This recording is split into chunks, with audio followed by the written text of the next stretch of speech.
श्री गणेशाय नमः। श्री ओम नमो भगवते वासुदेवाय। 13औं अध्याय। विदुरको उपदेशले धृतराष्ट्र र गान्धारी वनमा जानु। श्री सुतले भन्नुभयो, विदुर तीर्थयात्राको क्रममा मैत्रेयबाट आत्माको ज्ञान प्राप्त गरेर हस्तिनापुर फर्केर आए। उनलाई जे जति जान्ने इच्छा थियो त्यो पूर्ण भइसकेको थियो। विदुरले मैत्रेय ऋषिसँग प्रश्न त धेरै गरेका थिए, तर तिनीहरूको पुरा उत्तर सुन्नु अगाडि नै भगवान गोविन्दमा उनको अनन्य भक्ति भयो। यसैले ती प्रश्नहरूको उत्तर सुन्ने इच्छा नै उनमा रहेन।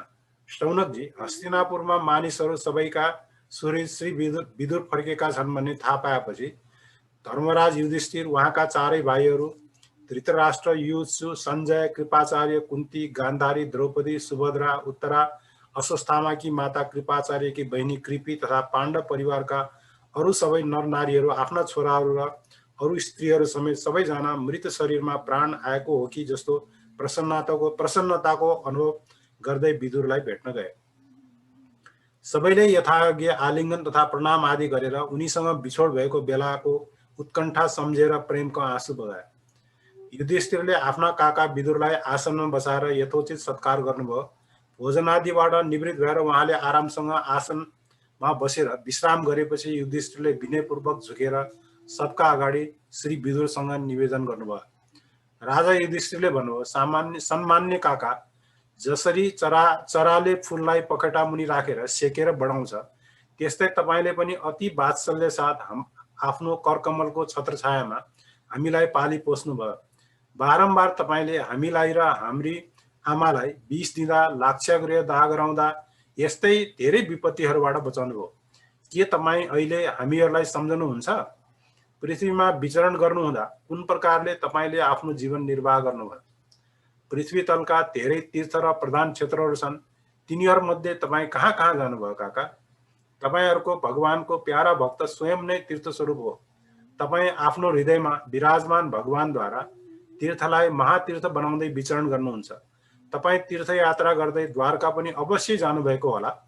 त्यहाँ हाम्रा सुहृद भाइ बन्धु जसका आराध्य देव श्रीकृष्ण हुनुहुन्छ, आफ्नो सहरमा सुखपूर्वकै छन् कि तपाईले आफैले नदेख्नु भए पनि अवश्य सुन्नु भएको होला।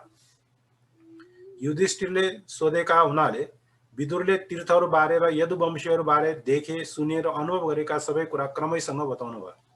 तर यदुवंशको विनाशको हाल चाहिँ भन्नु भएन। मानिसहरूलाई नराम्रो कुरा सहय हुँदैन। अब त यदुवंशीहरूको नाशको घटना भइ नै सकेर एक दिन त्यसको समाचार पनि सबैलाई थाहा भइ नै हाल्छ। त्यो लुकाएर लुक्ने कुरा होइन। तैपनि विदुरले यो हाल पाण्डवहरूलाई बताउनु भएन, कारण यिनीहरूको हृदय बडो करुणापूर्ण थियो र उक्त घटना बताएर उहाँ पाण्डवहरूलाई दुखी देख्न चाहनुहुन्थ्यो। पाण्डवहरू विदुरलाई देवता समान सत्कार गर्दथे। उहाँ केही दिनसम्म आफ्नो दाजु धृतराष्ट्रको कल्याण कामनाले सबैजनालाई खुसी पार्दै सुखपूर्वक हस्तिनापुरमै बस्नुभयो। विदुर साक्षात धर्मराज नै हुनुहुन्थ्यो। माण्डवी ऋषिको श्रापले मात्र 100 वर्षसम्म शूद्र बन्नु परेको थियो। यतिका दिनसम्म यमराजको पदमा अर्यमा थिए, उनीले पापीहरूलाई दण्ड दिन्थे। उता युधिष्ठिरले राज्य पाइसकेका थिए, उनीसँग अपार सम्पत्ति थियो र वंश परम्परालाई थाम्ने नाति पनि जन्मिसकेको थियो। लोकपालहरू सरह श्रेष्ठ भाइहरू थिए, उनीहरूसँग बडो आनन्दले समय बिताइरहनु भएको थियो। यस प्रकार पाण्डवहरू घर धन्दामा यसरी रमाएका थिए कि उनीहरूको जीवन मृत्युतिर बढ्दै गइरहेको थियो। अब त्यो समय आइसक्यो जसलाई कसैले टार्न सक्दैन भन्ने कुरालाई तिनीहरूले बिर्सिसकेका थिए। तर विदुर यस विषयमा सावधान हुनुहुन्थ्यो। कालको गति देखेर आफ्ना दाजु धृतराष्ट्रलाई भन्नुभयो, महाराज, अब बडो भयङ्कर समय आएको छ, झटपट यहाँबाट निस्केर जानुहोस्। अब तपाईँको टाउकोमाथि सर्वर्थक समर्थ कालले चक्कर लागिरहेको छ। यसलाई टार्ने कहीँ पनि केही उपाय छैन। यो कालरूपी भगवानले जीवहरूलाई अति प्यारो प्राणबाट पनि कुरै कुरामा अलग पारिदिनुहुन्छ। धन जन आदि अरूको त के कुरा गर्नु, हजुरका पिता, भाइ, मित्र र छोराहरू सबै मरिसके। हजुरको उमेर पनि ढल्किसक्यो, शरीर बुढेसकालको शिकार भइसक्यो, तैपनि हजुर अर्काको घरमा बसिरहनु भएको छ। ओहो, यो प्राणीलाई बाँचिरहनको कस्तो प्रबल इच्छा हुँदो रहेछ। त्यसैले त हजुरले भीमसेनले दिएको टुक्रो खाएर कुकुरको जस्तो जीवन बिताइरहनु भएको छ, जसलाई हजुरले आगोमा जलाउने चेष्टा गर्नुभयो, बिख खुवाएर मार्न चाहनुभयो, जसरी विवाहिता धर्मपत्नीलाई भरी सभामा बेइज्जत गर्नुभयो, जसको भूमि र धन खोसेर लिनुभयो, त्यसैको अन्नले पालिएको प्राणलाई बचाइराख्नुमा के गौरव छ? हजुरको अज्ञानको सीमा छैन। अब पनि हजुर बाँच्न चाहनुहुन्छ, तर हजुरले चाहेर के हुन्छ? पुरानो लुगा जस्तै बुढो भएको हजुरको शरीर हजुरले नचाहेर पनि क्षीण भएर जाँदैछ।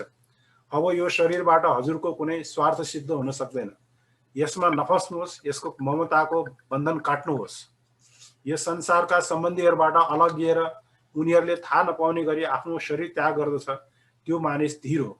चाहे आफैले सम्झेर होस् अथवा अरूले सम्झाएर होस्, जो यो संसारलाई दुःखरूप सम्झेर यसबाट विरक्त हुन्छ र आफ्नो अन्तःकरणलाई वंशमा गरेर हृदयमा भगवान श्रीहरिलाई धारण गरेर सन्यास लिन घरबाट निस्कन्छ, त्यही नै उत्तम पुरुष हो। अब आउने समय प्राय मानिसको गुणलाई घटाउने हुन्छ। यसकारण हजुर कुटुम्बहरूले थाहा नपाउने गरी उत्तराखण्ड जानुहोस्। महात्मा विदुरले आफ्ना दाजु राजा धृतराष्ट्रलाई यस प्रकार सम्झाउँदा उहाँको प्रज्ञा नेत्र खुल्यो। उहाँ भाइ बन्धुहरूको बलियो स्नेह पासोलाई काटेर आफ्नो भाइ विदुरले देखाएको बाटो लाग्नुभयो। अब परम पतिव्रता रानी गान्धारीले आफ्ना पतिदेव हिमालयतिर जान लागेको देखिन्। हिमालयले सन्यासीहरूलाई त्यस्तै सुख दिन्छ जस्तो वीर पुरुषलाई आफ्नो शत्रुको न्यायोचित प्रहारबाट लडाईँको मैदानमा वीरगति प्राप्त गर्दा हुन्छ। अब गान्धारी पनि धृतराष्ट्रको पछि लागिन्। अजात शत्रु युधिष्ठिरले बिहान सन्ध्या वन्दना तथा अग्निहोत्र गरेर ब्राह्मणहरूलाई नमस्कार गर्नुभयो र तिनीहरूलाई तिल, गाई, भूमि, सुवर्ण दान दिनुभयो। त्यसपछि गुरुजनहरूको चरण वन्दनाको निम्ति दरबारमा जाँदा उहाँले आफ्ना दुवै काका धृतराष्ट्र र विदुर तथा काकी गान्धारीको दर्शन पाउनु भएन। उहाँहरूलाई नदेखेर युधिष्ठिरलाई ठुलो चिन्ता भयो। उहाँले त्यहीँ बसेका सञ्जयलाई सोध्नुभयो, सञ्जय, मेरा वृद्ध नेत्रहीन पिता धृतराष्ट्र, पुत्र शोकले पीडित दुखी माता गान्धारी र मेरा परम हितैषी काका विदुर कहाँ जानुभयो? उहाँहरू आफ्ना छोराहरू र बन्धु बान्धवहरू मारिनाले दुखित हुनुहुन्थ्यो। म पनि बडो मन्दमती छु।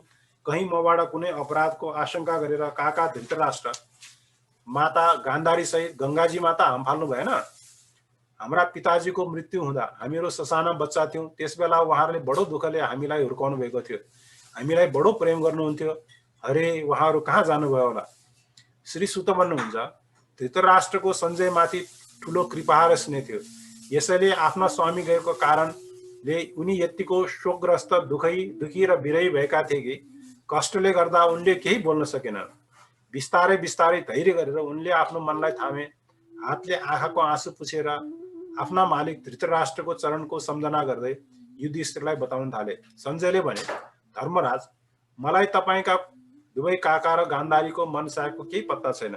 महाबाबु, मैले त यति मात्र जानेको छु कि मलाई ती महात्माले ठगे।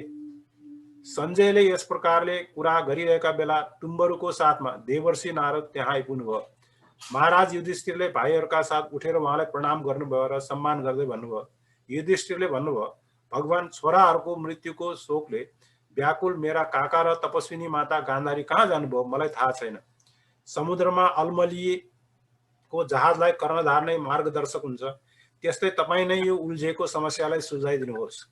अनि यो भगवानका परम भक्त भगवन्मय देवर्षि नारदले भन्नुभयो, धर्मराज, तिमी कसैको निम्ति पनि शोक नगर, कारण यो सारा जगत नै ईश्वरको वशमा छ। सारा लोक र लोकपालहरू करैले ईश्वरको आज्ञा पालन गरिरहेका छन्। उहाँले एक प्राणीलाई अर्कासँग संयोग गराउनुहुन्छ। जसरी गोरु ठुलो डोरीले बाँधिएर तथा छोटो डोरीले नत्थिएर आफ्नो मालिकको भारी ढुवानी गर्छ, त्यस्तै प्रकारले मानिसहरू पनि वर्णसनामादि अनेक प्रकारको नामले वेदरूपी डोरीमा बाँधेर ईश्वरकै आज्ञा पालन गर्दछन्।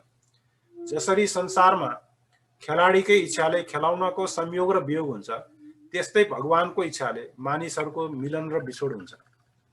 चाहे तिमी संसारलाई नित्य मान या अनित्य मान अथवा दुवै भन्दा अर्कै मान, कुनै पनि अवस्थामा उनीहरूको निम्ति शोक गर्नु उचित छैन। तिम्रो शोकको कारण अज्ञान जनित स्नेह हो। यसकारण धर्मराज, ती दीन दुखी काका काकी असहाय अवस्थामा म बिना कसरी रहनुहोला भन्ने अज्ञान जन्ने विकलतालाई छोड। यो पांच भौतिक शरीर काल, कर्म र गुणहरूको वशमा छ। यो पराधीन शरीरले अर्काको रक्षा कसरी गर्न सक्छ? आफै अजिङ्गरको मुखमा परेकोले अर्काको रक्षा के गर्ला? संसारको एउटा जीव अर्को जीवको जीवनको कारण भइरहेको छ। हात नभएकाहरू हात भएकाहरूको, खुट्टा नभएकाहरू तृणादि अथवा चार खुट्टे पशुहरूको र साना जीवहरू ठुला जीवहरूको आहार हुन्। तर तिमीले यो जीवहरूको तिम्रो जीव बुद्धिले नहेर। यी समस्त रूपहरूमा जीवहरूको बाहिरभित्र उही एउटा स्वयं प्रकाश भगवान सम्पूर्ण आत्माका आत्मा मायाद्वारा अनेक प्रकारले प्रकट भइरहनु भएको छ। तिमी केवल उहाँलाई नै हेर। महाराज, उही समस्त प्राणीलाई जीवनदान बक्सने भगवानले यस बेला यो पृथ्वीमा देवद्रोहीहरूलाई नाश गर्नको निम्ति काल रूपले अवतार लिनुभएको छ। अब उहाँले देवताहरूको काम पुरा गरिसक्नु भएको छ। अलिकति काम बाँकी छ, यसैले उहाँ रोकिएर बस्नु भएको छ। जबसम्म उहाँ रहनु होला त्यति बेलासम्म तिमीहरू उहाँको प्रतीक्षा गर्दै रहनु। धर्मराज, हिमालयको दक्षिण भागमा जहाँ सप्तर्षिहरूलाई खुसी पार्न गङ्गाजीले 7 धाराको रूपमा आफूलाई 7 भागमा विभक्त गरेकी छिन्, जसलाई सप्तस्रोत भन्दछन्, त्यहाँ ऋषिहरूको आश्रममा धृतराष्ट्र आफ्नी पत्नी गान्धारी र विदुरको साथमा गएका छन्। त्यहाँ उनी त्रिकाल स्नान र विधिपूर्वक अग्निहोत्र गर्छन्। अब उनको चित्तमा कुनै प्रकारको कामना छैन। उनी जल मात्र खाएर शान्त चित्तले बसेका छन्। आसन जितेर प्राणलाई वशमा पारेर उनले 6वटा इन्द्रियलाई बाहिरबाट आफ्नो आफ्नो गोलकमा फर्काएका छन्। भगवान श्रीहरिको धारणाले उनको तमोगुण, रजोगुण र सत्वगुणहरूको मल नष्ट भइसकेको छ। उनले अहङ्कारलाई बुद्धिसँग जोडेर त्यसलाई क्षेत्रज्ञ साक्षी चेतनामा लीन गरेर त्यसलाई सर्वाधिष्ठान ब्रह्मको साथ त्यस्तै प्रकारले एक गरेका छन्। जस्तो प्रकारले घटरूप उपाधिलाई नष्ट गरेर घटाकाशलाई महाकाशमा एक गरिन्छ। उनले आफ्ना समस्त इन्द्रिय र मनलाई रोकेर सारा विषयहरूलाई बाहिरबाटै फर्काइदिएका छन् र मायाको गुणबाट हुने परिणामहरूलाई सर्वथा मेटिसकेका छन्। सारा कर्महरूबाट सन्यास दिएर उनी यस बखत मुडो जस्तो स्थिर भएर बसेका छन्। यसकारण फर्काउने विचारले त्यहाँ गएर तिमी उनको बाटोमा अवरोध नहुन। धर्मराज, आजको 5औं दिनमा उनले आफ्नो शरीरलाई परित्याग गर्नेछन् र त्यो निर्जीव शरीर जलेर भस्म हुनेछ। गारहपत्यादि अग्निद्वारा पर्णकुटीको साथमा आफ्नो पतिको शरीर जलेको देखेर बाहिर उभिरहेकी साध्वी गान्धारी पनि त्यही आगोमा प्रवेश गर्नेछन्। धर्मराज विदुर आफ्नो दाजुको आश्चर्य मोक्ष देखेर हर्षित एवं मृत्युबाट दुखी भएर त्यहाँबाट तीर्थ गर्नलाई हिँड्नेछन्। देवर्षि नारद यति भनेर तुम्बरुकको साथ स्वर्ग जानुभयो। धर्मराज युधिष्ठिरले उहाँको उपदेशलाई हृदयङ्गम गरेर शोकलाई त्याग्नुभयो। ओम नमो भगवते वासुदेवाय इति।